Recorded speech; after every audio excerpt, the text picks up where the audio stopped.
Hello beautiful people, what is up? Welcome back to my channel. My name is Lexi. I am very cold. It is like 10 degrees in Missouri and I also just woke up from a nap, so if I sound a little groggy, that's why. I'm absurdly tired today for some reason. I don't know, but I'm here. I'm very excited to be making this video for you guys. I am up and at 'em. So without any further ado, let's just hop right into what we're doing today. And that is discussing every single one of the authors that I have on my shelf and how I feel about them. Now, this is a disclaimer. Some of these authors, I have not read the books yet. So I will just state that and move on without any further ado. But some of them, of course, I will obviously go more in depth onto why I feel the way I do about them. So we'll just have to see. And I am not including any of the books that I bought in my book haul because A, they're not on my shelf, so technically I don't have to discuss them. B, the authors are either authors that I haven't read before or authors that I'm already discussing other books that I do have. And since this isn't about the books themselves, they'll obviously be included in that umbrella. But I don't want to just like waste y'all's time with a whole bunch of books that I haven't read, so the majority of authors I have read on this list. So that's just my little disclaimer. But anyways, for realsies this time, let's get started. So the first author that I have, and I'm just going like from left to right, top to bottom pretty much, no really any particular order, just how I have them on my shelf. The first author that I have is Rainbow Rowell, who wrote the Carry On series as well as a few other books. I have only read the Carry On series by her, and I believe that that is the only series that I will ever read by her, because while I love and adore the Carry On series, it's not because of the writing. It is because of the characters and the story. I feel like her writing is actually a bit childish for my level of reading in the context that it's written, because it's written like an adult novella or novel, but with very childlike writing, and I don't know why, it just rubs me the wrong way, and I really love the story of Carry On. I just don't like her writing, and it's kind of a weird dichotomy to have, but here we are. So I don't think I will pick up any of her other books. Next up we have Morgan Rhodes, who wrote the Falling Kingdom series. This is one that has been on my shelf for a while, have not picked it up, so I don't have anything to say about the author. Next up is J.K. Rowling, and I don't think we have to talk about that one. We know. No comment. No further comment. Chloe Gong is, of course, the author of These Violent Delights, and I have not read that book. Again, have nothing to say. Same thing with Kaylin Josephson, and I did write these all down because I have a terrible memory. So, same thing with Kaylin Josephson, who wrote The Stormcrow. Haven't read it, have no idea. Olivia Blake is our next author, and she is, of course, the author of the Atlas 6 and the Atlas Paradox. I have not read the latter of which yet, but I'm very excited to. I loved the Atlas 6. I thought it was such a unique concept, and I am very excited to delve into more of her writing. I do think I would pick up other books by her too. I don't even know if she has any or not, but I really love the way she develops her characters and the magic system that she developed. It's so cool, and I love her already. That's all I have to say. Also, the fact that she includes artwork in her books, I love when authors do that. Can more authors please do that, especially of the characters, because it gives me something to visualize while I'm reading, and it's just chef's kiss, top tier. Please, I'm begging you, if any authors are watching this, include character art in your books. Thank you for coming to my TED Talk. Next up we have F.T. Lukens, who wrote So This Is Ever After, and I know he has written a few other books that are typically on the queer spectrum, LGBTQIA books. They're fantasy, they're super cute, they're fun. I do want to pick up more of his books. I've only read the one. They are a lower level of writing, sort of like Rainbow Rowell, but the thing is, they're not professing to be anything other than just a fun little, like, happy-go-lucky book. They're not like trying to be some in-depth like world.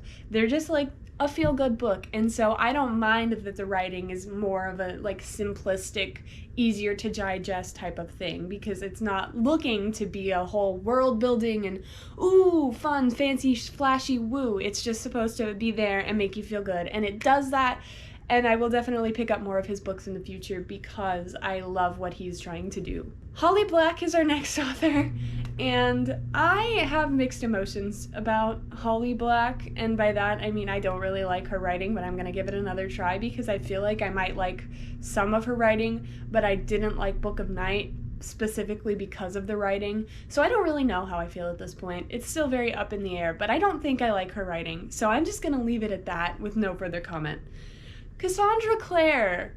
Oh boy, how do I delve into this rabbit hole? I love her newer books. Her older books are good, but I've definitely seen the development and the character arc of the author.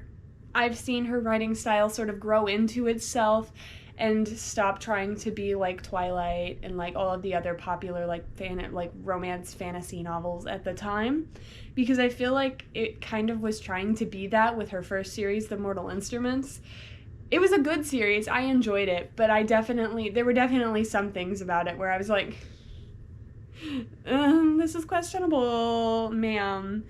And her writing isn't like my favorite. It's not the most flashy, but it has grown into itself over the course of her novels, and I have only read The Mortal Instruments, The Infernal Devices, and The Bane Chronicles. I'm in the process of reading Chain of Gold, Chain of Iron. I've finished Chain of Gold, and Chain of Gold and Chain of Iron are so far my favorite books by her. They are very well done.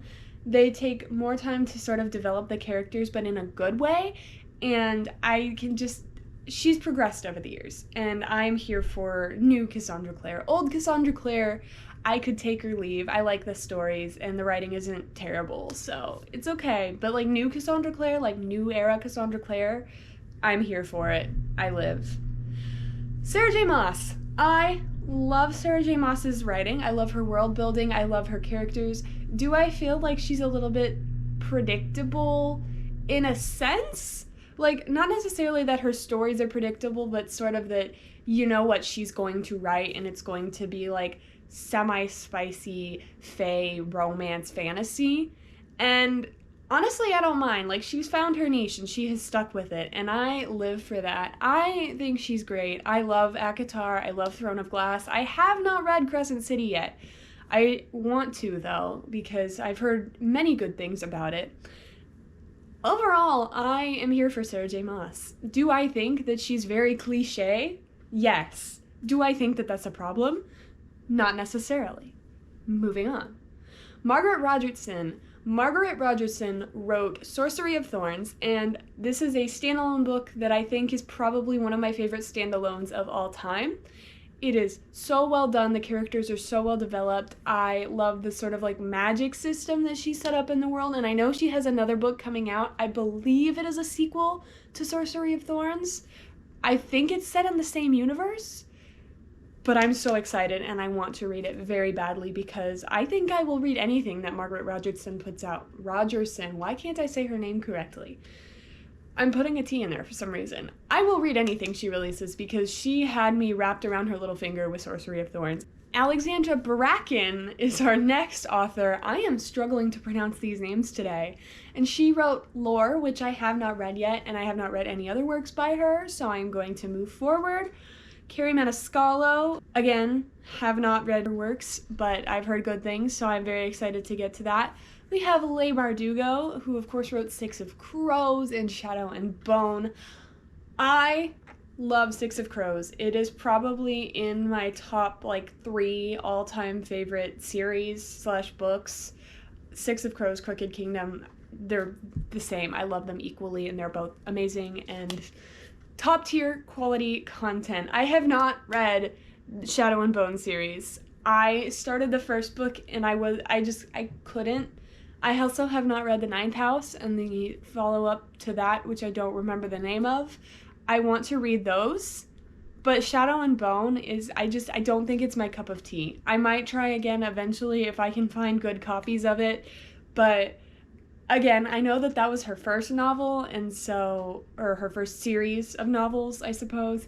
So her style was more developed when she wrote Six of Crows, and I think it definitely grew into itself, sort of like Cassandra Clare's did, but faster. And I'm here for it. Top tier. Love her. Mwah, chef's kiss. We love character development here. Maggie Stiefvater is our next author, and she wrote the Raven Cycle series, which I love, love, love to bits. Do I think that it was a bit hard to keep up with at times? Yes. There were details that I missed in, like, my first read through of it. I haven't reread it, but, like, there were details that I had to, like, find myself going back a couple pages to find where did this come in, like, what happened. But overall, her writing style, it just kind of made me feel like I was in the book, which is, like, really a cliche, but I loved it. I will say, in reading the Dreamer trilogy, I haven't read the last two yet, but I have read the first one. That one was a bit harder to get through, but I think that was solely because we were switching character perspectives and it took a while for the plot to come in and for me to, so because of that, it was harder for me to get into it the way that I would get into the Raven Cycle, because that one was just plot. They were going the whole time. It was great. That is what I love. I don't think that I struggled to read the first book of the Dreamer trilogy, which I cannot remember the name of right now, because of her writing. I think it was more because of the way that it was set up, which I guess is kind of a writing thing, but this is getting a bit rambly. I think you get what I mean. I'm gonna move on. Emily Henry is our next author. She wrote People We Meet on Vacation. She's also written Book Lovers and Beach Read, I think is called. I've only read People We Meet on Vacation. It was cute. It was a fun little romance novel. It was definitely very summery, very vibes. I'm here for it. Do I think that I will go out of my way to pick up any of her other books? Probably not, because it was just sort of, it was a good read. I enjoyed it. There was nothing wrong with it, but it didn't like make me want to run to read more of her works. I don't know. Romance books are just very hard for me to hit the nail on the head with. I don't know why, but she's good. No complaints, no qualms. That's about it. Our next author is Casey McQuiston. Now, if you've been on this channel for any length of time, you will know that Red, White, and Royal Blue is, of course, my all-time, like, favorite book ever, probably. It's amazing, and I love it. However, I have not read any of Casey McQuiston's other works, because I'm scared they won't be as good. Now, I'm not saying that they're not as good, but when I have a book by an author that I hold very dear, I have very high expectations for their other books I've learned, and I am very easily disappointed by them, and I don't want to taint my image of her at all. So, like, I don't know. I'm just scared to read her other books. Does that make sense? Like, I don't know. Like, their other books are just there, and I'm sure they're lovely and wonderful, but it scares me to pick them up because I'm scared I won't like them as much. The McElroys are my next author, and they are the author of the Adventure Zone graphic novels. I suppose the authors, it's a very loose term in this sense because it's based off of a podcast that they did, so they didn't really, like, I guess they came up with the story, but it was sort of a situational thing because it's literally just them playing Dungeons and Dragons. So I guess authors is a very loose term, but the McElroys are geniuses. They're hilarious, and I highly recommend you check out their content. If you like Dungeons and Dragons, you should listen to the Adventure Zone podcast. It's top tier, or pick up the graphic novels, or do both. I don't know. The podcast is definitely really fun to listen to. I have listened to their first arc many, many times. Love it. Top tier content. They're hilarious. I love the McElroys. Moving on. Alice Oseman is next up, and obviously I have nothing bad to say about her. I will read anything she puts out. I will love to pick up Solitaire eventually. I have read Heartstopper. I have read Nick and Charlie, or I'm in the process of reading Nick and Charlie. I'm kind of doing like a tandem read situation with Chain of Iron right now. And I really want to pick up Radio Silence as well. I know she has other books, but I want to start with those. Again, my TBR is already endless, so I'll get to her others eventually, but I love her writing. It's just so feel good and well executed and so thoughtful. I love how she develops her characters and how they're actually, like, they have a human personality. Top tier, Alice Oseman, chef's kiss. I love. I'm gonna butcher the pronunciation of this, but my next author is another graphic novel artist slash author Her name is Ngozi Ukazu, I believe. I tried my best. She has wrote Check Please, which is a graphic novel about hockey players and love and college and finding yourself, and it's top tier. Ugh, I want her to do more. I want to read more stuff by her, but I highly recommend you check out Check Please. It is free online, or they have tangible graphic novels that you can obtain. Please give it a read. It's so worth your time. A.L. Grazidi is next up. He wrote Icebreakers, which is another fun little romance novel. I really enjoyed this book much more than I thought I would, and I think his writing was very well developed. It was very concise. It was very clear. His character development felt very non-linear, which I actually enjoy because it gives the characters a very human feel, and I'm here for it. I don't know if the author has any other works, but if they did, I would definitely consider picking them up in the future because I thought it was very well done. We are moving on to Stephen Salvatore. Now, this author wrote And They Lived, which I read last year? 2 years ago now. Wow. It was a hot mess. I didn't love it. Their writing felt very scripted, which is kind of weird to say because it's a book, but like it felt very, it was trying to be a fairy tale, which is great. I love happy endings and everything, but it felt very forced, and the characters didn't really develop very well, I don't think. There was a lot of writing that I understand he was trying to use queer gay men, specifically language and vernacular, which is a whole other topic, but it felt very performative the way that they were doing it, which, you know, I'm not a gay man, so I'm not necessarily the best person to speak on it, but I do read a lot of queer, inclusive, and queer-centered books, and this one was just not it.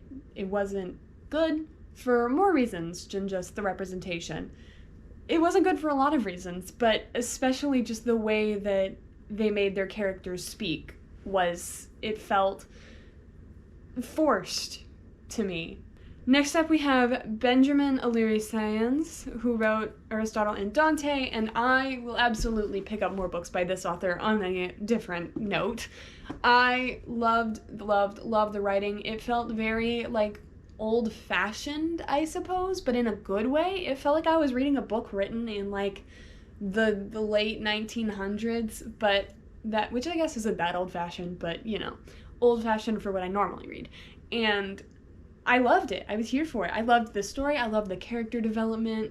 Oh my god, I want to pick up the second book in the series so bad because it's just so good. Next up, I have Adib Kochem, and he wrote Darius the Great is Not Okay, and the sequel to that book, Darius the Great Deserves Better, and the standalone Kiss and Tell, and he is working on an adult fiction series. I believe it's a romance series, which I probably won't pick up just because I'm not a huge fan of adult romance, but, you know, I love his YA works, and I love his characters. I love his character development.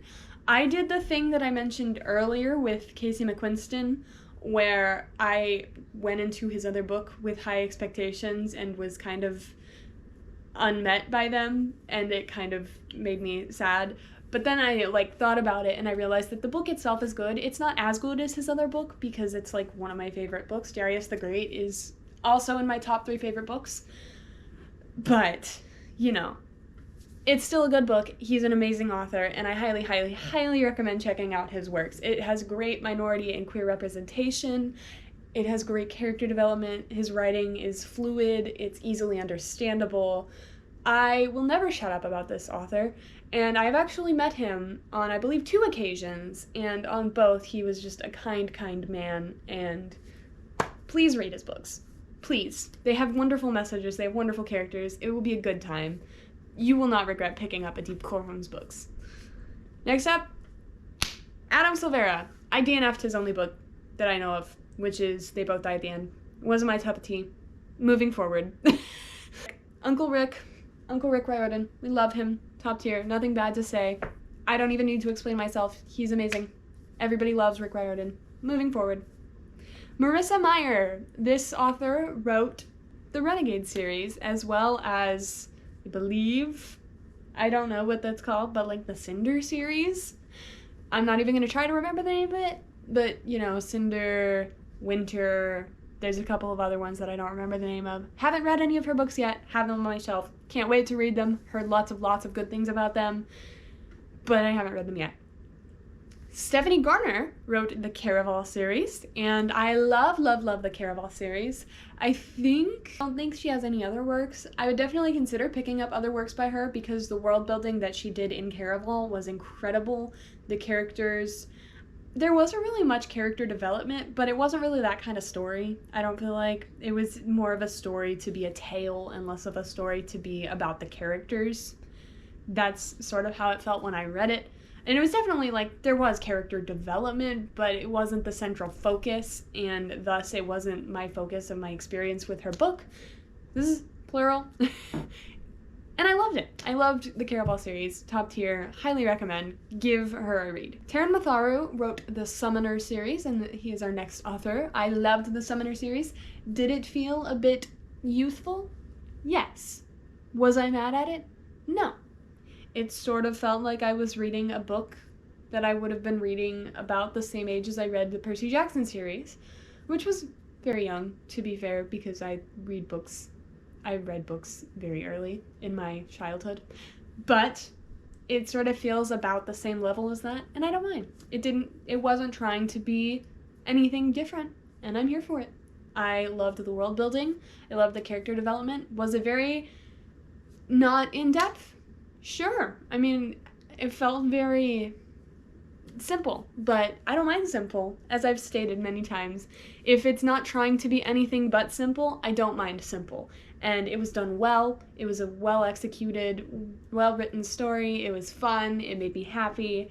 I enjoyed my time. Point blank, period. Next up, I have Claire Legrand, who wrote the Furyborn trilogy. I have read the first 1.5 books. I DNF'd the second one because I quickly realized that the first book literally told us in the beginning what was going to happen, and thus I got bored very fast after I realized that it was actually going to end up happening, and I kind of just gave up because she spoiled her own ending off the bat, so I stopped caring. That's really all I have to say. Next up, I have Maureen Johnson, who wrote the Truly Devious series. This was a fun little mystery series, and I really enjoyed it. Again, her writing felt very simplistic, maybe a little bit too simplistic for what the novels was trying to do, but overall I didn't mind it. It was very fun. I don't normally read mysteries, but I really enjoyed that one. Is it in my favorite books of all time? No. Would I read anything else she writes? Maybe. If I had nothing else to read. I'm not going to go out of my way to pick up more of her books, but I do think that anyone would enjoy those, especially if you enjoy a good mystery, and pretty neutral feeling overall. Not up next, I have Brittany Cavallero in Study in Charlotte. Now, I have very mixed feelings about her. I like her writing. I like her world building. Her character development, however, it was really good for the first 3 books in the series, and then she kind of just pulled a Captain America and like upended the entire story, I feel like, in the last book. And I think I've talked about this before, but I really love the rest of the series. I don't love the last book, and I think the last book kind of ruins the whole thing, so I just pretend the last book doesn't exist and the series is still unfinished. I don't know. Take with that what you will about how I feel about the author. I have Melissa de la Cruz, who wrote Alex and Eliza and the following successors to that book. I loved Alex and Eliza when it came out because I was very much a Hamilton kid at the time.